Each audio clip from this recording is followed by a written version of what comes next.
Bismillahirrahmanirrahim. Elhamdülillahi Rabbil alemin. Vessalatu vesselamu ala seyyidina Muhammed ve ala alihi ve ashabihi ecma'in. Allahümme allimna ma yenfa'una ve enfa'na bima allamtana. İnneke entel alimul hakim. Rabbena zidna ilman ve fahmen ve alhikna ve salihin. Rabbi yassir ve la tuassir. Rabbi temmim bil hayr. Esselamu aleyküm ve rahmetullahi ve berekatuh.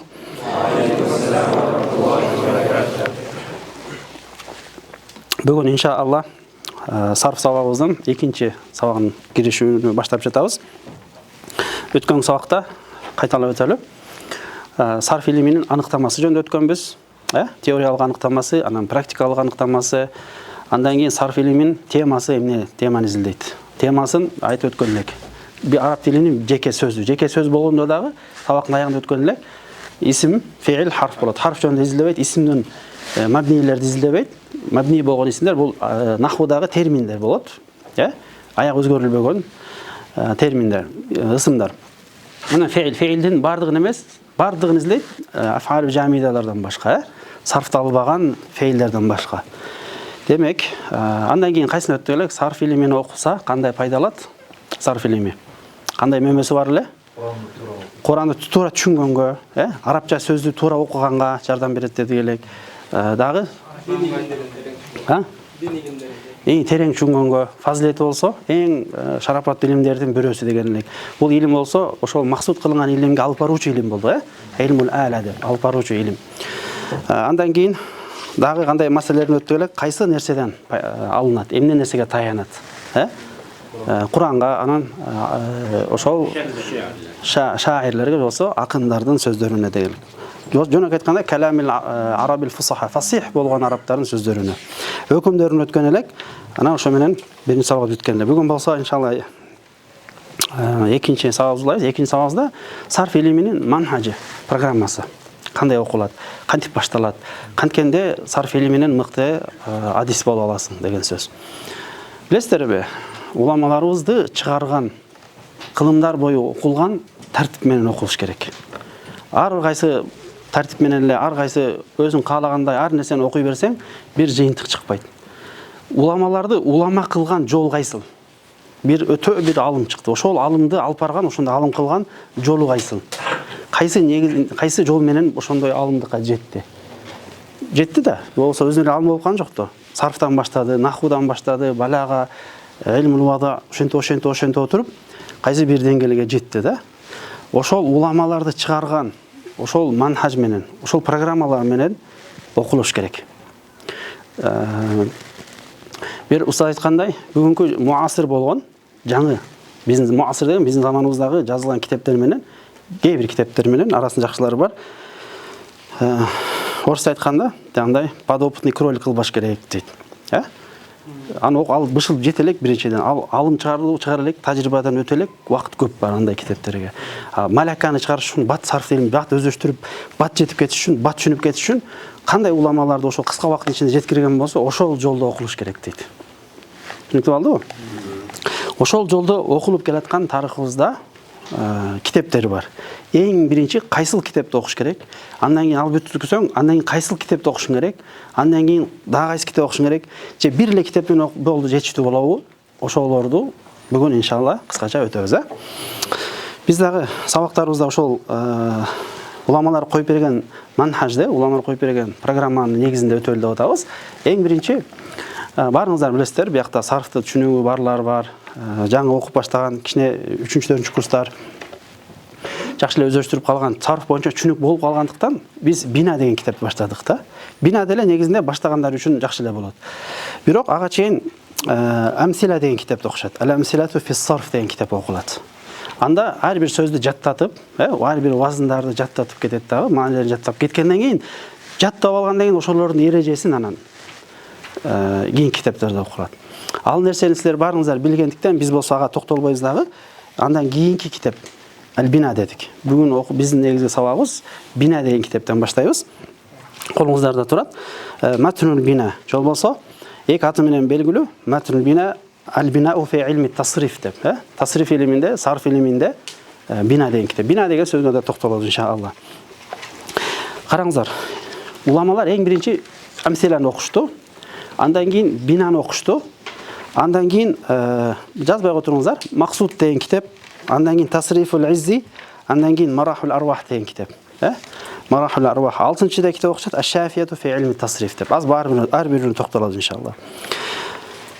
Бина бұл матын кітап. Матын. Матын деген не араб тілінде? Текст. Сол ереже деген мағынасы бар фиқхи жақтан алсақ. Ошол учурда матынды түшүнүп алыш үчүн bir misal bereyim. 5 bet tursa 5 bet, qancha bet tursa 5 bet. Ошол 5 betти мен сизге айтсам, мага 1 betке кыскартып бер деп. 5 bеттин маалыматын 1 betте болсун деп. 1 betке кыскартканыңыз эмне болуп калат экен? Ошону матын деп айтат. Матындар эмне экен? Өтө көп маалымат бар ичинде. Ошолорду кыскартып келтирип, кыскартып кичинекей сөз менен жазып коет. Араб тилин бул өтө байлык тили да. Өтө көп маалыматты кичинекей сөздөр менен жазып коет. Жана айтпадык, кечээки биринчи сабакта бир сөз кичинекей сөз менен аркасында көптөгөн маанилерди билдирет деп. Дал ошол сыяктуу матын деген ошол. Матын жазылгандан кийин биздин матнул бина китебиз, матнул бина. Жоса аль-бинау фи илми тасриф ат менен белгилүү.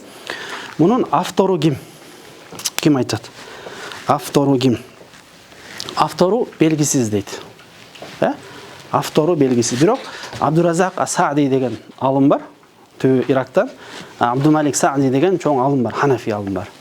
Ирактан алдагы. Ошонун иниси бар, Абдуразак Саади. Ошонун устазы, агасы Абдумалик Саади деген өтө Ханафи, Шафи алымдардын бирөөсү. Бүгүн заманда бар. Азыр Иорданияда. Жашы аябай өтүп калды. Алла таала өмүрүн узун кылсын. Биздин устазыбыз да болуп кетет. Ошонун Абдуразак ас-Саади деген иниси бар. Ошол да өтө ошол тил илимдеринин алымы болуп эсептелет. Ошол болсо жана башка алымдар Мулла Абдулла Датфази деген алымга таандык дейт. Муну биз айтканда Молла Абдулла да, Аддат Фази деген алым. Аддат Фази. Канча 9-кылымдарга таандык алым дейт. Ошого таандык кылат.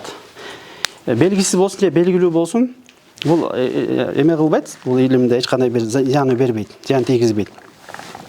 Бул уламалар арасында кабыл болгон китеп. Жылдар канча деген жылдар. Эгер 9-кылымга таандык болгон болсо, ошо 9-кылымдан бери аз канчанчы кылым? Жок, хижри жылынын. 14 кылым азыр? Канча жыл болду? Окулуп келатканына? 5 кылым болду. 5 кылым бою окулуп келаткан китеп. 5 кылым бою ошонун ичиндеги уламалар чыгарган китеп ошол. Матулбина. Буга мунун зарылчылыгы өтө маанилүү китеп экендигин далилдердин бирөөсү кайсы билесиздерби? Көп окулгандыгы. Экинчиден, ушул жөнүндө көп шарх жазылгандыгы. Мисалы Кудури өтө биздин Ханафи мазхабыбыз эң зарыл китеп туурабы? Эң биринчи. Канча шархтары бар? Жүздөгөн шархтары бар да, жүздөгөн шархтары бар. Мунда дагы Матул Бинанында бир канча шархтары бар. Ал-Асасу фи шархил бина деген шархы бар, Кара Агажи деген, Асасу фи шархил бина деген шархы бар. Бул Ханафи алымдардан болгон. Андан кийин Кафавидин дагы шархы бар. Шарху Мухаммад ибн Хайдар Абил Файзил Кафави деген алымдагы ушуга шарх берет. Мунун шархтарын жазбай эле коеюн, Шархтары көп шарх бар экендигин айтайын деп атам. Андан кийин Ибдаул Ибдаи ли фатхи абвабил бинаи Тарабулиси деген алымдын дагы шархы бар экен. Ушул матн бина биз окуп аткан шархка, окуйын деген матнга шарх берген. Ибдаул Ибдаи ли фатхи абвабил бинаи. Бул жакта камерада көрүп аткандар, кийин жазып алам дегендерге да. Ибдаул Ибдаи ли фатхи абвабил бинаи деген. Тарабулиси. Ва хува шархун васиун. Бул өтө чоң кенен шархтардын бирөөсү экен. Өтө чоң кенен шархтардын бирөөсү. Андан кийин Фатхул Гъанаи фи шархил бинаи. Фатхул Гъанаи фи шархил бинаи деп. Бул дагы мухтасар шарх ли Махмуд Фаузи ал-Хаж деген алымга таандык шарх. Разар канча шарх кетип атат. Андан кийинки шарх Манихул Гъанаи ва Музилул Анаи ан китабил бинаи деген Андалуси. Ахмад ибн Мухаммад ал-Андалусиге таандык болгон дагы бир шарх. Бул дагы өтө чоң. Ва шархун васиун жамиун, бүт нерсени калтырбай айтып кеткен шарх экен. Кичинекей эле китеп. Китебиңизде канча беттик китебин карасаңыздар, бир 20нын тегерегинде эле матын да, бет. Ушунун шархтары аябай. Ошондой эле дагы башка шархтары бар. Дагы бир шархы Шарху бинаил афал. Шарху бинаил афал деген китеп. Бул болсо биздин ошо устаз, Аллах өмүрүн узун кылсын, Фазилат шейх Али ибн Алихани деген устазыбыздын шарх китеби. Биз ошондон окуп беренге аракет кылып атабыз. Бир эле шархталып калбастан, кээ бир алымда буга ыр түрүндө жазышкан. Кара сөздү ыр түрүнө салып койгон да. Неге? Жаттаганга жеңил болуш үчүн. Жаттаганга жеңил болуш үчүн бизде шариятыбызда канча деген китептерибиз ыр түрүндө жазылган, туурабы? Нахву сарф айрыкча, Ибн Маликтин эмеси бар. Бадул амали бар. Якулул абду фи бадул амали ли тавхидин би назмин каллаали. Кыраатта шархтар бар, Шатибия, Дурра. Көп деген. Кайсы илим болбосун,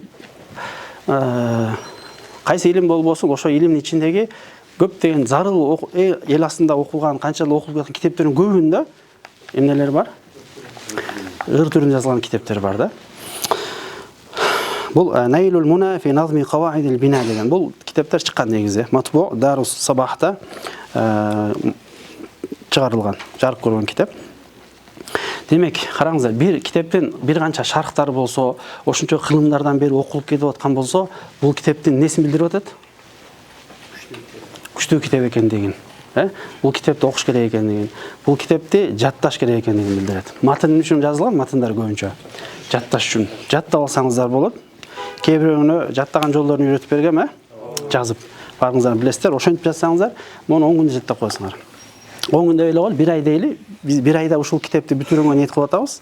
1 ай дегенде жумасына сабагыбыз болсо, ошол 10 сабак менен камера боюнча 20 сабак менен бүтүп калат иншалла. Буюрса. Экинчи окула турган китебибиз Ал-Мақсуд деген китеп. Ошол китептердин өзүн гана жазам. Мақсуд. Бул дагы матын. Уламалар биринчи амсиланы окушту, андан кийин бинаны окушту, биз бинаны кетип беребиз. Андан кийин Мақсуд деген китепти окуйбуз. Мақсуд деген китепти окуйбуз. Бул китеп, бул дагы эмесинде муаллифи автору ким экендигинде эме бар. Автору ким? Көз караштар бар. Имам Юсуф аль-Ханафиге. Имам Юсуф аль-Ханафи. Негизинде 3 көз караш бар. Ким автор ким экендигине. Токтолуп эле коелу, Мунун шархтарына кирип кетели, биздин сабагыбыз бүтүп калбасын. Имам Биркиби. Билесиздер Имам Биркибиди? Мият амил китеби бар. Дагы кайсы китеби бар, ким айтат? Изхарул асрар китеби бар. Дагы Натаижул афкар,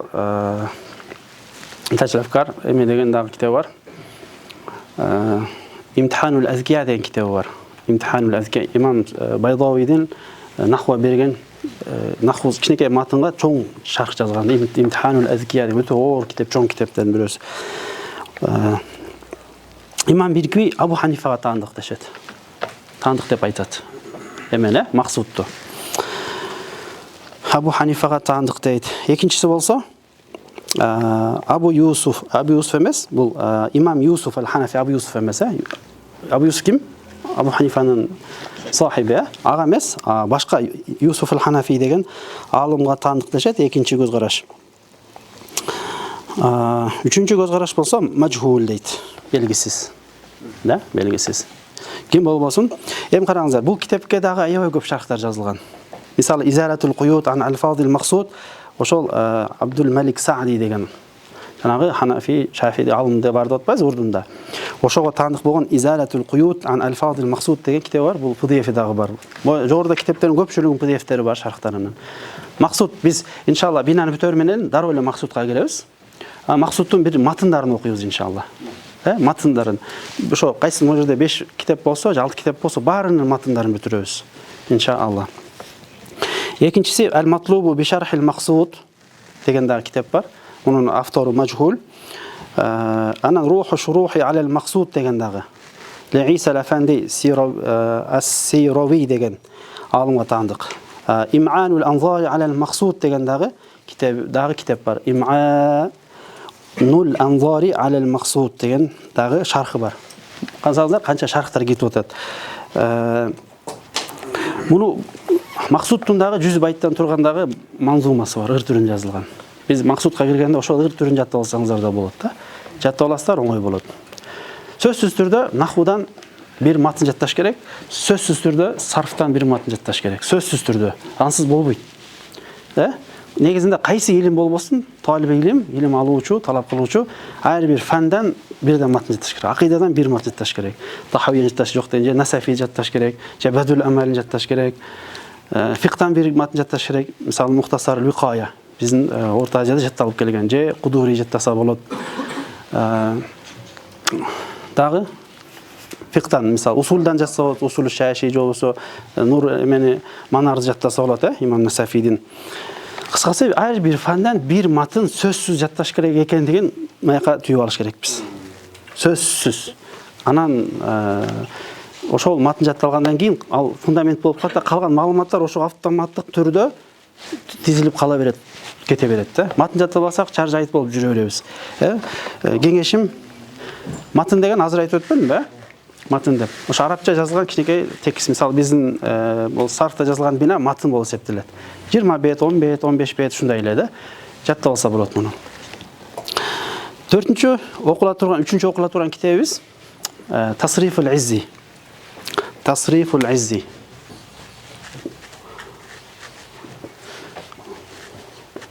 Bunun бардыгын иншалла окуйбуз, урматтуу жамаат. Аллахым ийгилигин берсин баарыбызга. Аягына чейин окуп, түшүнүп, Куранды, сүннөттү туура түшүнүп калганга. Амин. Tasriful Izzi. Бул болсо кимге таандык? Занжаниге таандык. 655-хижри жылында. 655-хижри. 655-хижри жылында 600 болуп турабы? 655-хижри жылында таандык Занжанидин. Az-Zanjani деген алымга таандык тасриф китеп. Мунун бардыгы карасаңыздар, биринчи кичинекей китеп, максуд бираз андан чоңураак, бинада айтылган нерселер бар. Анан тасриф андан да чоңураак, бираз кененирээк кете берет ушинтип. Бири-бирин толуктап кете берет. Бир китеп менен окуп алсаң, түшүнбөй каласың. Аз дегенде ушу 4-5 китеп окуш керек болот. Аз дегенде. Айрыкча наху сарфтан аз дегенде. Мунун дагы шархтары аябай көп. Эң белгилүү шархтарынан имам Тафтазанидин шархы, Саадуддин Тафтазани. Тафтазани билесиздер, Тадrijul Adani ila qiraat шарх Саади ala tasrif Zanjani деген шархы.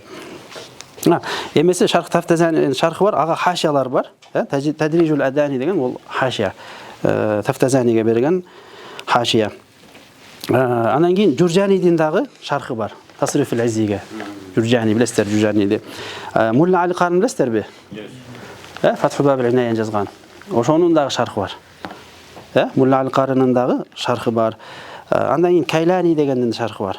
Кайлани, сонун шархта жеңил. Кайланинин шархы бар. Бул матындан ыр түрүндө жазылганы дагы бар. Муршиди деген. Шейх Абдурахман ибн Иса аль-Муршиди деген алымга таандык Tasrif Izzi'nin ыр түрүндө жазылган дагы шархы бар. Манзумасы бар десек болот. Манзумада максат ыр түрүндө жазылган. 5-нчи окула турган китеп Marahul Arwah. Marahul Arwah. Marahul Arwah деген китеп. Marahul Arwah. للشيخ أحمد بن علي بن مسعود. علي بن مسعود أبي الفضائل. Бул болсо 8-нчи кылымдардын алымдардын бирөөсү. 8-нчи кылымдардагы алымдардын бирөөсү. Marahul Arwah. Birinci asas, matın binada biz fundament kursak, buğa toluktoo kirgizip daha koşumçalap kişine unutup baratkan жерлерди дагы бекемдесек, мында жагы маалыматтарды алып дагы күчтөнсө, мында сарф илими ичинде дагы терең кирет, кээ бир талаштарга кирет, дагы бираз терең кирип баштайт. Ачылып баштайт. Түшүнүктүү болду. Мунун эми бир канча шархтары бар, Мунун шархтары аябай көп негизи. Дикур дегендин шархы бар, Дикур. Маруф. Фалаху шархул марахи деген да шарх бар, Ибн Камал Башанын. Ibn Kemal Başanın dağı El-Falahu Şerhul Merahi деген şarkı var. Şerh Mustafa Sururi'nin de şarkı var. Fathul Fettah fi Şerh Merahil Arvah деген Li Abdülvehhab Zanjani, Tasriful İzzi'nin, o Tasriful İzzi'ni yazgan alım Qayramunuzda şarkı bergen. Şarkı bergen şunday şarkı var. Mifrahu Şerhu Merahil Arvah деген Asvad Rumi деген Li Hasan Başa Alavuddin Asvad Rumi деген alımga tanıdık. Aran bayanu vel idahu li fahmi matni marahil arwah fi ilmi tasarruf деген Abdülmelik Saadi'nin janağı jogorda aytып ötkөн, çoң alımdын şarkı var. Abdülmelik Saadi Nasafi деген kitap var bilesiңер, жаңы жеңилдетип жазган Nasafi. Nasafi негизинен акыйда илиминде birinci sarfta birinci bul okulsa Nasafi şarkı Taftazani. Akıйда илиминде эң акыркы окула турган китептерден, эң акыркы, өтө çoң китептерден. Ошол Абдülmelik Saadi'nin dağı Allah ömrүн uzun kılsın. Ошол Marahil Arwah'a берген şarkı var. Булар көпчүлүк bu defter бар негизинде. 6-cı kitabı qayсы билесиңерби? Ash-Shafiyatu fi ilmi tasrif. 6-cı okula turan. Bu birinci, ikinci Tasriful Aziz 3-cü olabı. Bu 4-cü, biz 5-ci kitap, 6-cı da öyle. 5-ci kitap. Qaysı kitap eкен? Kim aytат? Ash-Shafiyatu fi ilmi tasrif. Kim aytат? Бар белгилүү алым ол. Биз тарапка аябай белгилүү. Ash-Shafiyatu fi ilmi tasrif. Biz inşallah Allah'ım nasip kılsın ya Rab. Atayın buyakta ustazlar менен birgelikte niyet kılatабыз. Ушул китептердин баарын окуп өтөлүү деген. Ушул жылы. Жок дегенде ар бирөөсүнө bir aydan берсек, bir ay. Могул 2 айга созулушу мүмкүн. Бул бат эле. Бүткөн керекти кылабыз буюрса. Бул кимге таандык? Ким айтат? Ибнул Хажиб. Кафияны билебизби? Кафиянын уландысы бул Шафия. Kafiyani şarh emesi sarf yazılarını Şafiye. Kafiye Şafiye. İbnül Hacim muğa şarhlar hem ayyaba köp. Şarh Rida var. Astarabazi'nin şarhı var. Menahilu Safiye ile keşfi ma'ani Şafiye degen Dafiri'nin şarhı var. Menahilu Kafiye fi şerh Şafiye Şeyh İslam Zakariya el-Ansari. Şafiye alımlarından Şeyh İslam'a. Ondan keyin Hüseyni'nin şarhı var. Nuqrakar degen alımdan. Şarh İsamiddin İsfarayini'nin şarhı var. Aybay köp şarh buğa uca. Şarhul Jarapardi degen, Jarpur deybiz, Jarapardi degen alımdan şarhı var. Jana bularga ötö köp degen haşiyalar жазылган. Ötö köpten haşiyalar жазылган. Бүгүnkү muasir kiteplerden эң пайдалуулары кайсылар билесиздерби? Biz inşallah ушул китептен окугандан кийин ушул китепти дагы ниет кылып атабыз. 6-cı мыяка жазып берейин, Же арттагылар көрбөй калды. 6-cı okula turan kitap Şazal Araf fi Fenni Sarf деген kitap. Şazal Araf fi Fenni Sarf. Жазып берип коюн. Şazal Araf fi Fenni Sarf. Неке? Şazal Araf барына көрүнүп атабы? Же көрүнбөй калды көбүнө. Анда караңыздар. Şazal Araf fi Fenni Sarf. Мо Araf fi Fenni Sarf. El-Hamlawi. Hamlawi деген алымга таандык. Бул биздин замандын алымдарынан. Биздин замандын алымдарынан. 1932 жылында бул үйрөнүп өткөн. Бизден 100 жыл мурунку алымдардан. Ана Дурусу Тасриф деген бар. Ким билесиңерби? Мухаммад Мухиддин деген. Durusu Nahvu, Durusu Tasrif. El-Mughni fi Tasrif el-Af'al деген kitap var. El-Lubaf min Tasrif el-Af'al деген. Buldagı Abdülhalik Udayma деген alımga taandыk. En-Teysirul İ'lal vel-İbdal Abdülhalim İbrahim'ge taandыk. El-Mustaqsa fi ilmi Tasrif. Bul bizdinki muasir alımlarının en jakşı sarf ili boyunca yazgan kitaplarından birisi olsa. Birisi olsa septelet. Mustaqsa fi ilmi Tasrif. Tasriful Esma vel-Af'al. Fakhriddin Qabava деген alım var. Fakhriddin Qabava Siriyalik. Ötö çoң alımdardын birisi. Nahvu sarf ötö kızmat kılgan. Kur'an'da Yavrabul Menhaci деген kitabı var Kur'an'da. 5 tomdan turgan. Büt hiç nersesini kaldırбай, иликтеп Yavrap kılgan. Oşonu okuyan adam aybay Yavrapka könöp da. Aybay çoң kitap, 5 tom momçalık bolup ketет. Анан ат-татбиқу сарфи деген китеп. Билесиз, жанагы ат-татбиқу наху деген китеп бар го. Абдуху Раджихи деген. Ошонун эле сарф китеби бар. Абдуху Раджихидин ат-татбиқу сарфи деп сарфты татбиқ кылдырат. Биз иншалла эгерде ушул китептерди бүтө турган болсок, убактыбыз болсо, муну да окуп, анан балким ат-татбиқу сарфи татбиқ кылуу иретинде дагы бир китеп окуп койсок, 7-8 китеп окулса, сарфтан болуп калабыз. Болуп каласыздар иншалла. Бирок бунун бардыгы биринчи уровень болуп эсептелет. Биринчи уровень. Мунун шархтарын окуш керек болот дагы. Шархтарын окуш керек болот. Тамаша, бирок ушул китепти окуу менен негизинде жакшы бир деңгээлге жетип калат. Көп нерсеге жетип калат. Ошентип биз сарф илимине киришүү кылдык. Аныктамалары, анан программада кайсыл китептер окулуш керек, ушул китептер аркылуу адам бат убакыттын ичинде өздөштүрө алат. Мисалы 3-4 курстар 3-4 жылдын ичинде сарфтарды өздөштүрө албай жүргөн болсо, ушул китеп менен эле бир 3-4 ай окуп болсо бүттү. Же биринчи курс, экинчи курс жаңы келип, эмне кылышым керек, кантип башташым керек, илимди кантип терең түшүнүп кетем деп ойлонуп, кыйналып баштай албай жаткан болсо, ушул китептерди жакшылап окуп койсо эле бүттү. Сарф бабын жабат. Анан дагы бир жыл наху окусап, 1-2 жылдын ичинде наху сарф деген теманы жабыш керек болду. Өмүр бою эле жүрө бербеш керек. Андан ары карай чоң китептерди окуш керекпиз да. Ошентип болду деп үмүт кылабыз. Эң сабагыбызда Матнул Бина китептерин өзүнөн баштайбыз. Азыр болсо ошол экинчи сабагыбызды ушу менен жыйынтыктайбыз. Баарыңыздардан Аллах ыраазы болсун, илимиңиздерге берекесин берсин, ийгилигин берсин. Валхамдулиллахи роббил аламин. Ассаламу алейкум ва рахматуллахи ва баракатух.